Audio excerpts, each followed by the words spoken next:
வணக்கம் நண்பர்களே, இது உங்கள் வெற்றி பயணம் .official. உங்கள் வெற்றிக்கும் பக்திக்கும் துணை நிற்கும் சேனல். இன்னும் சப்ஸ்கிரைப் பண்ணலனா உடனே பண்ணுங்க. லைக் ஷேர் பண்ண மறக்காதீங்க. முருகன் அருளால் பக்தரின் வாழ்க்கை மாற்றம். ஒரு நெகிழ்ச்சியான பெருங்கதை. அத்தியாயம் 1. வறுமையின் இருளும் நம்பிக்கையின் ஒளிக்கீற்றும். தென் தமிழ்நாட்டின் பழங்கால கிராமம் அது. சுற்றிலும் பசுமையான மலைகள் சூழ்ந்திருக்க, அதன் நடுவே திருப்பரங்குன்றம் கோயில் கம்பீரமாக நின்றது. ஆனால் கிராமத்தின் அழகும் கோயிலின் கம்பீரமும் வீரமணியின் வீட்டுக்குள்ளே இருந்த வறுமையின் நிழலை அகற்றவில்லை. வீரமணி திறமையான விவசாயிதான். அவனது கைகள் உழிக்க அஞ்சியதில்லை. அவனது மனம் கனவு காண மறந்ததில்லை. ஆனால் இயற்கையின் கோபமோ விதியின் விளையாட்டோ அவனது உழைப்புக்கு ஏற்ற பலன் ஒருபோதும் கிடைத்ததில்லை. கடன் கொடுத்தவர்கள் ஒவ்வொரு நாளும் வீட்டு வாசலில் வந்து கடுமையான வார்த்தைகளால் அவமதித்து பேசுவார்கள். அடே வீரமணி, உன் நிலத்தில் அறுவடை நடக்குதோ இல்லையோ, எங்கள் வயிற்றுக்கு நீ போடும் பிச்சை போதவில்லை. கடன் தந்தவனுக்கு பதில் முருகனை பார்த்தால் போதுமா என்று ஏளனமாக கேட்பார்கள். வீரமணி தலைகுனிந்து நிற்பான். அவனது உள்ளம் முருகனை நம்பியது. ஆனால் அவனது கைகள் இந்த வறுமையை எப்படி வெல்வது என்று தெரியாமல் தவித்தன. அவனது மனைவி அன்னபூரணி. அவளது பெயருக்கேற்ப அவளது மனம் எப்போதும் நிறைவாகவே இருந்தது. வீட்டில் ஒரு பிடி அரிசி கூட இல்லாத போதும் அவளது முகத்தில் ஒரு அமைதி தவிழ்ந்தது. கணவனின் துயரத்தைக் கண்டு கண்ணீர் விடுவாளே தவிர ஒருபோதும் முருகனின் மேல் சந்தேகம் கொண்டதில்லை. இத்தனை சோதனைகளையும் முருகன் நமக்கு ஒரு பாடத்தை கற்பிக்கவே கொடுக்கிறார். நம்பிக்கைதான் நம்முடைய பெரிய சொத்து. அது வீணாகாது என்று அவ்வீரமணிக்கு ஆறுதல் சொல்வாள். 2 குழந்தைகளும் பசியால் வாடி, அப்பா பசிக்கிறது என்று சொல்லும்போது வீரமணியின் நெஞ்சம் உருகும். அந்த வார்த்தைகள் அவனுக்கு வேல் குத்துவது போல இருக்கும். தன் குடும்பத்தை காப்பாற்ற முடியவில்லையே என்ற இயலாமை அவனை குத்திக் கிழித்தது. அத்தியாயம் 2. ஆலயத்தில் வழிந்த கண்ணீர். ஒரு நாள் வீரமணியின் பொறுமை இழந்தது. அவன் ஆவேசத்துடன் அன்னபூர்ணியிடம், போதும், என் உழைப்புக்கு மரியாதை இல்லை, என் நம்பிக்கை பொய்த்துவிட்டது, இனி யாராலும் என் வாழ்க்கையை மாற்ற முடியாது என்று கத்தினான். அன்னபூரணி அவனது கோபத்தை புரிந்து கொண்டு நிதானமாக, கஷ்டங்கள் வரும்போதுதான் நாம் இறைவனை முழுமையாக சரணடைய வேண்டும். நாளைக்கு நாம் திருப்பரங்குன்றம் கோயிலுக்கு போகலாம். அங்கே முருகனின் முன் உன் மனக்குமுறலை முழுவதுமாக கொட்டிவிடு. அவன்தான் தேர்வு தருவான் என்றாள். அடுத்த நாள் 4 பேரும் கிளம்பினர். வயதான வீரமணியின் கால்கள் தள்ளாடின. பசியால் வாடிய குழந்தைகளின் கால்கள் தள்ளாடின. ஆனால் அன்னபூரணியின் வார்த்தைகள் அவர்களுக்கு சக்தியளித்தன. முருகன் கோயில் மலை மீது இருக்கிறது. அங்கே செல்வது ஒரு பெரிய பயணம் போல தோன்றலாம்.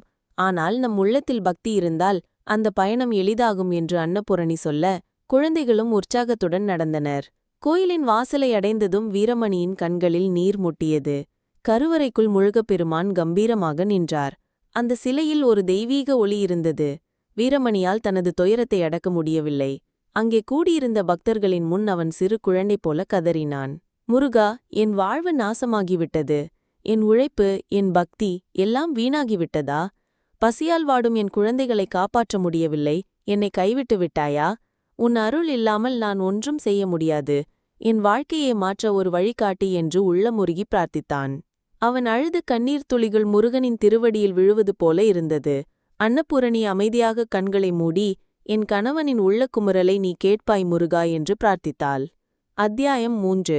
விடியலின் கனவும் மறைந்த செல்வமும். அந்த இரவு கோயிலின் அருகிலேயே அவர்கள் தங்குவதற்கு இடம் கிடைத்தது. பசியும் மனக்கஷ்டமும் வீரமணியை ஆழ்ந்த தூக்கத்தில் ஆழ்த்தின. அப்போது அவன் ஒரு கனவு கண்டான். அந்த கனவில் முருகன் ஒரு மயில் மீது அமர்ந்து புன்னகையுடன் காட்சியளித்தார். வீரமணி, உன் கண்ணீரும் உன் பொறுமையும் எனக்கு தெரியும். உன் குடும்பத்தின் துன்பம் நீளும். ஆனால் உன் நம்பிக்கை வீணாகாது. நாளை அதிகாலையில் இந்த கோயிலின் வடக்கு பக்கம் உள்ள ஒரு பெரிய பாறையின் அருகே செல். அங்கே உன் வாழ்க்கையை மாற்றும் ஒரு விதை மறைந்திருக்கிறது. அதை நீயே கண்டுபிடி என்று கூறி மறைந்தார். வீரமணி திடுக்கிட்டு எழுந்தான். அது வரும் கனவுதானா அல்லது முருகனின் அருள்வாக்கா? அவன் மனதில் ஒரு உறுத்தல் ஏற்பட்டது. ஆனால் மறுபடியும் படுத்து தூங்க மனமில்லை. அதிகாலையில் அன்னபூரணியிடம் கனவை பற்றி சொன்னான். அவன் முகம் மலர்ந்தது. அவர் உன்னுடைய பிரார்த்தனையை ஏற்றுக்கொண்டார். நமக்கு நல்ல காலம் பிறக்கப் போகிறது என்று சந்தோஷத்துடன் கூறினாள். 4 பேரும் சேர்ந்து கோயிலில் வடக்கு பக்கம் சென்றனர். அங்கே ஒரு பெரிய பாறை இருந்தது. வீரமணி தன் கைகளால் மண்ணை தோண்ட ஆரம்பித்தான். சில நிமிடங்களில் அவனது கைக்கு ஏதோ கனமான ஒன்று தட்டுப்பட்டது. அவன் ஆவலுடன் மேலும் தோண்ட ஒரு பழைய பித்தளை பாத்திரம் வெளிப்பட்டது. அதை திறந்தபோது உள்ளே பொன் ராணயங்கள், தங்க நகைகள் மற்றும் விலைமதிப்பில்லாத ரத்தினங்கள் மின்னின. வீரமணி நடுங்கி போனான். இது உண்மையா, கனவா? அவன் கண்கள் கலங்கின. அந்த நேரத்தில் அவன் உள்ளுக்குள் ஒரு குரல் கேட்டது. இந்த செல்வம் உன் வாழ்வை மாற்றும். ஆனால் இதை நீ உனக்காக மட்டும் வைத்துக் கொள்ளக்கூடாது. முருகனின் அருளை மற்றவர்களுக்கும் பகிர்ந்து கொள்ளென்று. அத்தியாயம் 4. செல்வமும் எதிர்ப்பும் தெய்வீகமும். அந்த செல்வத்தைக் கொண்டு வீரமணி தன் கடன்களை அடைத்தான். புதிய நிலங்கள் வாங்கினான். இந்த முறை அவனது பயிர்கள் செழிப்பாக வளர்ந்தன. கிராமத்தில் உள்ளவர்கள் அவனது திடீர் வளர்ச்சியை பார்த்து ஆச்சரியப்பட்டனர். நேற்று வரை பிச்சைக்காரன் போல இருந்தவன் இன்று எப்படி கோடீஸ்வரனானான் என்று பேசிக்கொண்டனர். வீரமணி தான் கண்ட கனவு முருகனின் அருள் பற்றி யாரிடமும் சொல்லவில்லை. ஆனால் அவனது வாழ்க்கை மாற்றம் ஒரு பெரிய விவாதத்தை கிளப்பியது. கிராமத்தில் இருந்த சில பொறாமைக்காரர்கள் வீரமணி ஏதோ சூனியம் செய்திருக்கிறான் அல்லது ஏதோ திருட்டு வேலையில் ஈடுபட்டிருக்கிறான் என்று குற்றம் சாட்டினர். ஒருநாள் கிராம சபை கூடியது. வீரமணியை அழைத்து விசாரித்தனர். அவன் நிதானமாக, நம்பிக்கை இல்லாதவர்களுக்கு என் கதை ஒரு மோசடியாக தோன்றலாம். ஆனால் நான் முருகனின் அருளால் மட்டுமே இந்த செல்வத்தை பெற்றேன் என்று கூறினான். அப்போது சபையிலிருந்த வயதான முதியவர் ஒருவர் எழுந்து, நான் பார்த்தேன். அந்த நாளில் வீரமணி கோயிலில் மனமுருகி அழுதபோது ஒரு தெய்வீக ஒளி அவன் முகத்தில் தெரிந்தது. முருகனின் அருள் அவன் மீது விழாமல் இப்படி திடீர் மாற்றம் எப்படி நிகழும் என்று சாட்சி கூறினார். அந்த நாள் முதல் கிராம மக்கள் வீரமணியை மதிக்க ஆரம்பித்தனர். ஆனால் வீரமணியின் உண்மையான பக்தி அந்த செல்வத்தை அனுபவிப்பதில் மட்டுமில்லை. அவர் அந்த செல்வத்தின் ஒரு பகுதியை திருப்பரங்குன்றம் கோயிலின் சீரமைப்புக்காக கொடுத்தார். அன்னபூரணி தன் கணவனுக்கு உறுதுணையாக தினம்தோறும் அன்னதானம் நடத்தினாள். பசியால் வாடியவர்கள் அனைவருக்கும் வயிறார உணவு கிடைத்தது. முருகனின் அருள் ஒரு குடும்பத்தை மட்டுமல்ல, ஒரு கிராமத்தையே வளப்படுத்தியது. அத்தியாயம் 5. ஒரு தந்தைக்காக முருகன் செய்த அற்புதம். வீரமணிக்கு 2 பிள்ளைகள். ஒரு நாள் அவனது இளைய மகனுக்கு கடுமையான காய்ச்சல் ஏற்பட்டது. பல வைத்தியர்களிடம் காட்டினாலும் அவனது உடல்நிலை மோசமடைந்தது. 1 வாரமாகியும் காய்ச்சல் குறையவில்லை. வீரமணியின் உள்ளம் பதறியது. செல்வமும் புகழும் இருந்தும் தன் மகனை காப்பாற்ற முடியவில்லையே என்று அவன் துயரப்பட்டான்.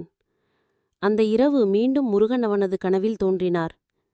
வீரமணி, உன் மகன் குணமடைய ஒரு வழி இருக்கிறது. நாளை அதிகாலையில் மலையின் உச்சியிலுள்ள பழைய கிணற்றில் அவனை நீராடச் செய். பின்னர் என் ஆலயத்துக்கு வந்து வேலுக்கு பால் அபிஷேகம் செய்து அர்ச்சனை செய். உன் மகன் குணமடைவான் என்றார். வீரமணியும் அன்னபூரணியும் அதிகாலை இருட்டிலேயே மலையின் உச்சிக்கு சென்றனர். குழந்தையை தூக்கிக் கொண்டு குளிர்நீரில் நீராட்டினர்.